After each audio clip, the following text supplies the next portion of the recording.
अस्सलाम वालेकुम दोस्तों, मेरा नाम है के और आप देख रहे हैं खाकी टीवी।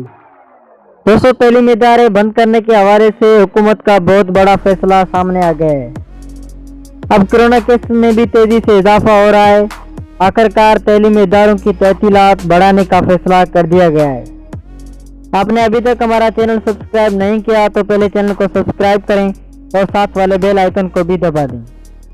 दोस्तों, कोरोना केसेस में मुसलसल इजाफे से तालीमी इदारों की बंदिश के हवाले से वज़ीर आज़म ने तालीमी इदारे बंद करने का हुक्म दे दिया है। वफाकी वज़ीर तालीम शफकत महमूद ने तहसीलात के हवाले से सूबों को तजवीज़ भेज दी है, जिसमें प्राइमरी स्कूल 24 नवंबर से 31 जनवरी तक, मिडिल स्कूल्स 2 दिसंबर से 31 जनवरी तक, जबकि हायर सेकेंडरी स्कूल्स 15 दिसंबर से 31 जनवरी तक बंद कर दिए जाएंगे। वफाकी हुकूमत का इजलास 23 नवंबर को होगा, जिसमें वाज़ेह फैसला कर दिया जाएगा।